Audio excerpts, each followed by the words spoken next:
And criminal defense attorney Joey Jackson, along with CNN safety analyst and former FAA safety inspector David Soucie. Thank you both for joining me this morning.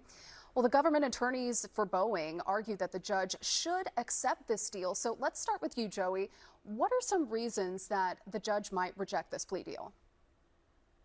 Yeah, Veronica, good to be with you. So judges have broad authority as it relates to examining plea deals and determining whether they're just, they're fair, and appropriate. And to your question, really what the judge considers is a legal term called, is it in the interest of justice, right?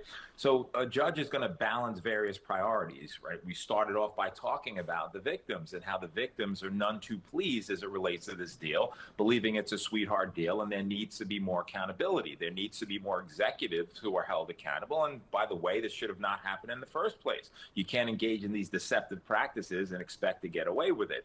And so the judge is certainly going to value that, but the judge also has to value the Department of Justice's indication that they may not be able to prove a criminal case beyond a reasonable doubt. And that's certainly a very heightened standard. And then the judge finally has to balance Boeing and its interest and what it does to the national supply chain, to the federal contracting, to its influence on the economy. And that's what the judge at the end of the day, Veronica, has to consider in making an assessment as to whether to approve or to deny this plea deal. There's a lot of things to consider. And David, we know how the victims feel. Based on your analysis, will this positively affect change in terms of safety in the industry if the judge decides to accept this plea deal? Regardless of how it comes out in the end, the fact is there's been an incredible amount of work done to make sure this doesn't happen again. So those things are not being considered by the judge at this point. He's looking at what's going on right now.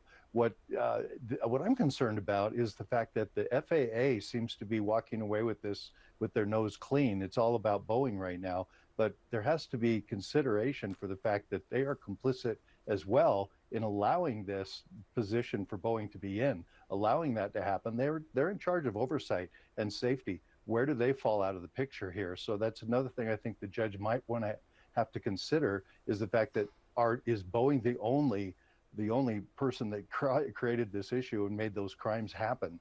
Now, that's an interesting point. And Joey, speaking of the Justice Department argued that the penalties Boeing agreed to were the most serious available. And while no individuals face criminal charges as a result of this agreement, they're not providing immunity to employees or executives for conduct. So could there be more legal problems ahead for the company? Yeah, Veronica, I think that's a function of how the company acts moving forward. I think in having this discussion, we need to be mindful that there was an agreement back in 2021, 3 years ago. And in that agreement, they, of course, Boeing agreed to certain conduct and to avoid fraud. It was what we call a deferred prosecution agreement. In English, that means we're going to prosecute you, but I'll tell you what, if you engage in good behavior over a period of 3 years, there'll be nothing to see here. We'll dismiss it. However, here we go again. And so I think to the extent that there might be liability moving forward, it's going to depend upon whether Boeing and their executives are good actors. They comply with whatever the plea agreement ultimately is, right, to the extent that this is engaged in or it's modified in any way. And so we'll see. That's a factor that's not yet determined. We have to examine their conduct and see whether or not they're in full compliance with whatever order is ultimately decided upon. Well, many people will certainly be watching. David, you talked about the FAA potentially coming away from this clean. How does Boeing sustain itself as a company in the future in terms of its reputation? Well, it's a difficult thing to discuss because of the fact that we talk about a safety culture in the FAA and in the industry. The safety culture is something that creates itself. It can't be mandated. It can't be moved. It has to do, as Joey was saying, with the conduct of the people involved. And I think that's where the Boeing has to look forward, make sure that they have the right people in the right places that are going to be honest, forthright, and transparent about everything that they do. And I think they've made some great strides in moving in that direction, but it couldn't take a generation for that to occur to make that really sink into what kind of a company they're going to be moving forward. That's not an easy task. And I think maybe they have the right person in charge now with their new CEO to do that.